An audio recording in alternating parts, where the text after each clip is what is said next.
So hey guys, welcome to the Tactical Perspective. I am the Crusty Old Crow.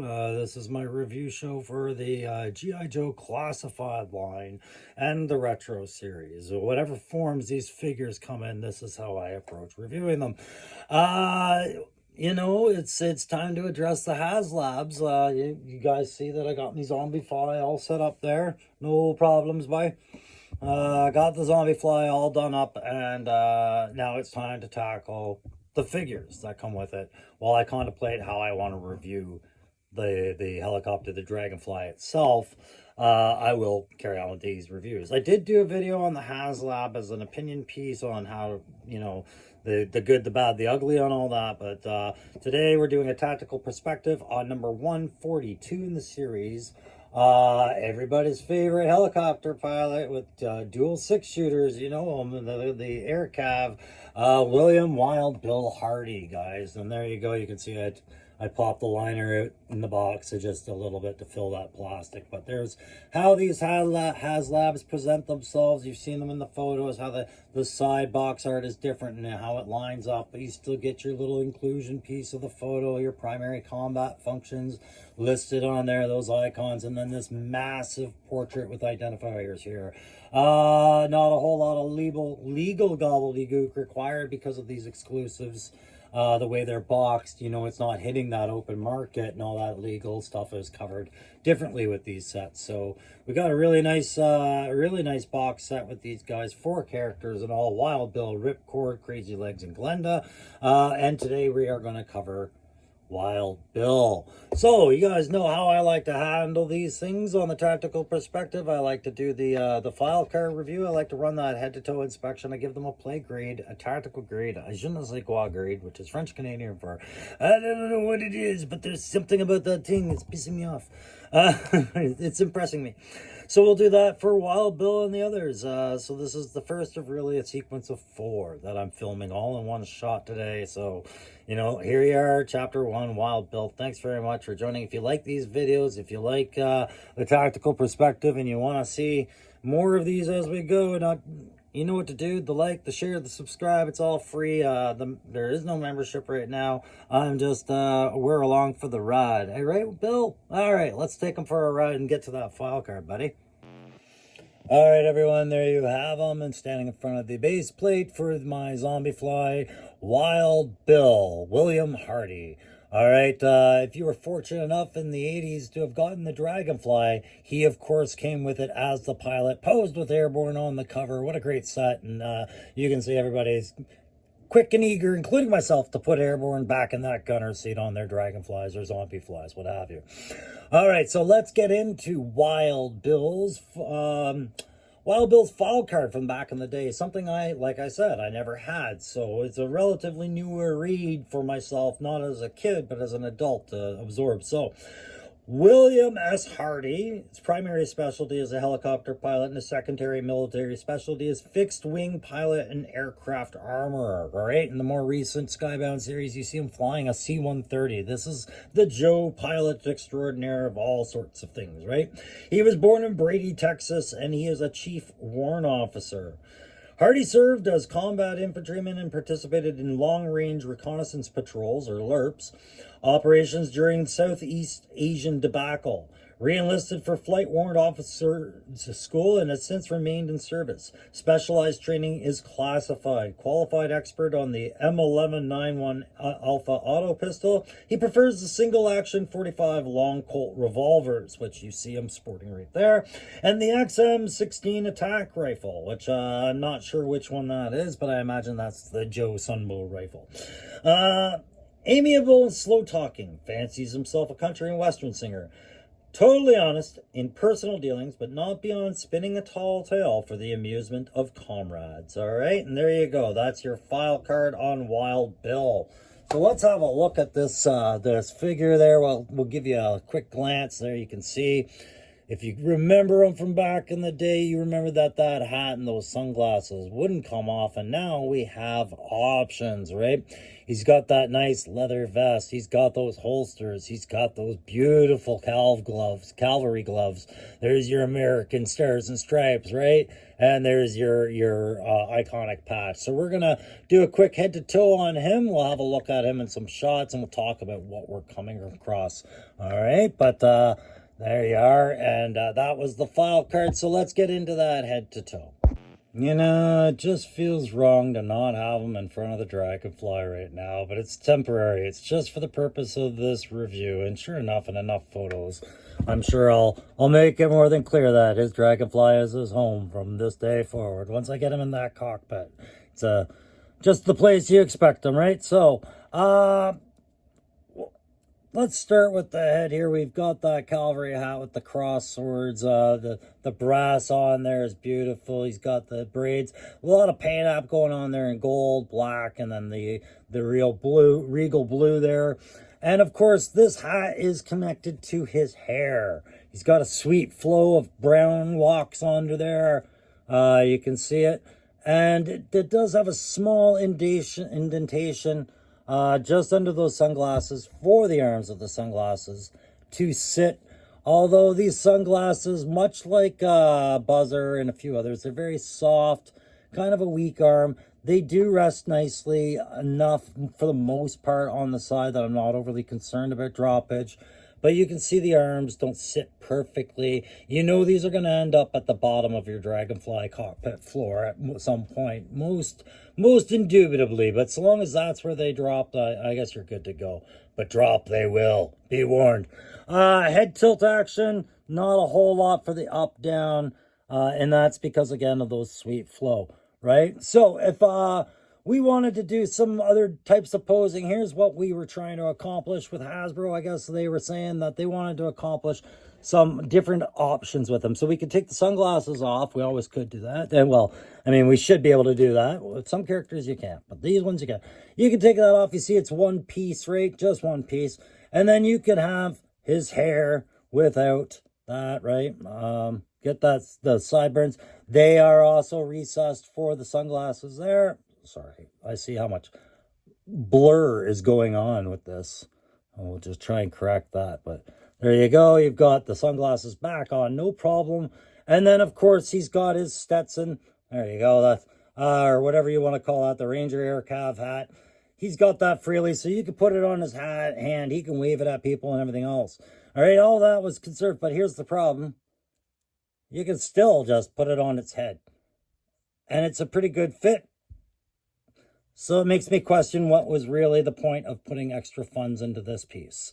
Nonetheless, that is the head. As you go down, you can get that nice patent leather vest there. A couple different tones of browns on there. A nice suede brown, shiny brown, and you know, the more medium leathers at play. He's got the little holster knife that comes in, little buck knife that goes into this little nice tasseled sheath that he's got on there. Not a lot of tassels on there, but just such a Western vibe on this vest, right?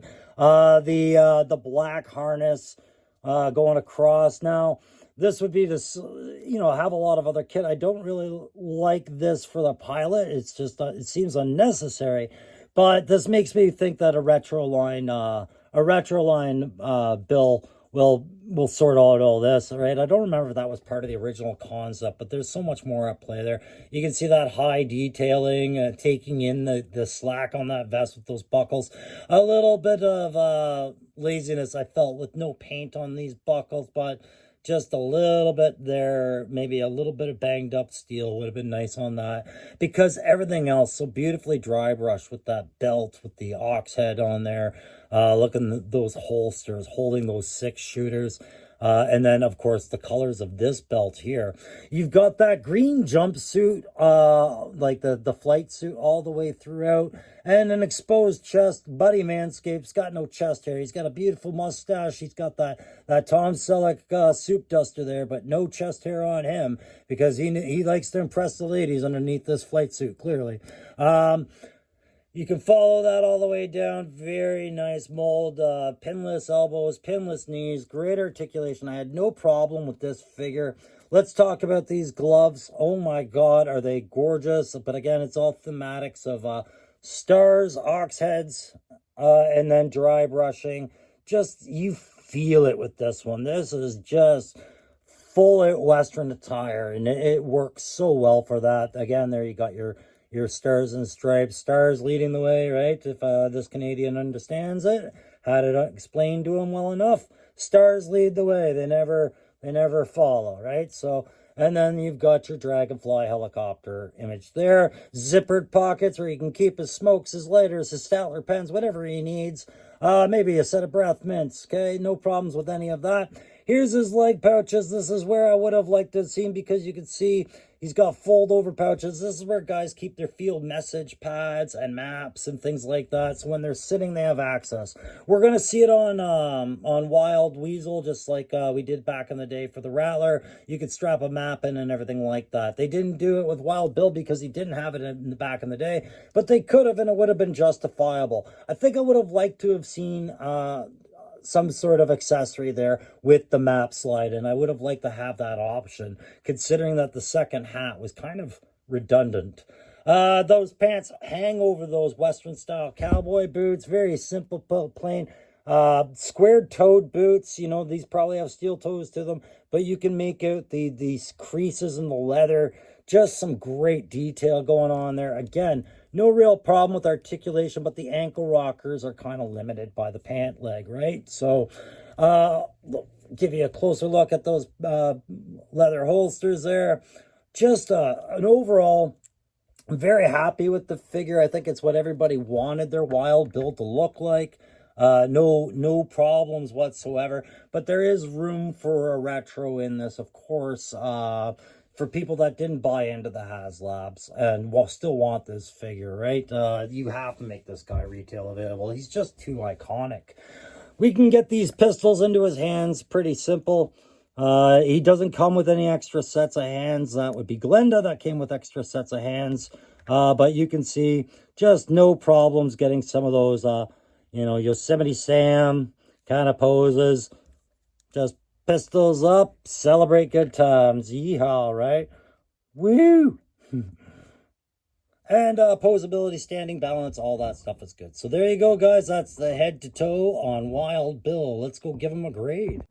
So for number 142 of the G.I. Joe Classified HasLab Dragonfly set, Wild Bill William Hardy, I'm going to give him a tack grade of a 2.5 out of 5. And I do that with the utmost respect. He is wearing a convincing flight suit with all the military traditions of the headdress, the cavalry Stetson there that he wears, and the aviator glasses.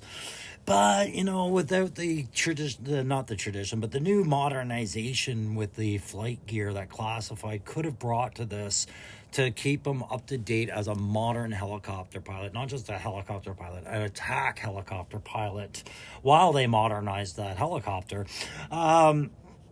They've reduced him to just being a very unique individual in a military dress, but very much a character unto himself. You're not going to be able to troop build Wild Bills all over the place because of the Western attire and thematics at him. And like I said, because he's not modernized, you see him with the aviators and the hat, not a helmet with the tech visor. He's using the Mark I eyeball, not a tech helmet. And as iconic as those twin 45 Colts are, it's not like he's got a lot of cross compatibility with ammo. If he goes down in that helicopter, he's not very well defended with a pair of revolvers and just a belt of ammo. So it's that modernization that reduces the tack grade to a 2.5. And it's meant with the utmost respect because I love the character. Coming with a helicopter, tactically, he should get an honorary 5.5. Same as with the play grade, it should be an honorary 5.5 because he comes with the Dragonfly. But if he were judged as a lone character, I'd give him a 2.5, only coming with the knife, the twin pistols, and then a useless extra set of hairpiece when everything else works. Just with the single hair and hat on their own, they all still fit. And those sunglasses, I don't feel like there was a lot of play value added outside of the helicopter, of course. So 2.5 for a 5.5. That je ne sais quoi factor, again, just comes back to how they modernize this with the Western appeal. They've given a very big personality boost to Wild Bill and how he appears in this one. But I feel like they've accomplished that almost entirely on the way that they've treated the leathers for him, be it the holsters or the vest or the gauntlets on his wrist to the tips of his boots. It's all been the way they treated and dry brushed those leathers. But yeah, I got to give him a 4.5 out of 5 on that je ne sais quoi. And there's your grades. And that's going to do it for this tactical perspective. Remember, if you like this one, like, share, subscribe. I can't say that enough. It's the algorithms we're all trying to please here. Number 142 in the G.I. Joe classified line. Wild Bill, or William Wild Bill Hardy, came with the Dragonfly project for HasLabs, like we said, and is a beautiful figure. I look forward to seeing this hit retail shelves in a different iteration for those who weren't able to get it, but I'm very pleased that I was in on this. This figure almost makes the whole project pointless because this is so worth it. But of course, I'm happy with the whole set so far. But there are nuances and issues with some of the other figures in the line. Thankfully, my Wild Bill was more or less spared any issues. All right, guys, don't forget to tune in to the next one, which is going to be number 143. And that, of course, is number 143 is Ripcord. We'll be doing him next. We'll see you on the next Tactical Perspective. Thanks very much. Have a good day.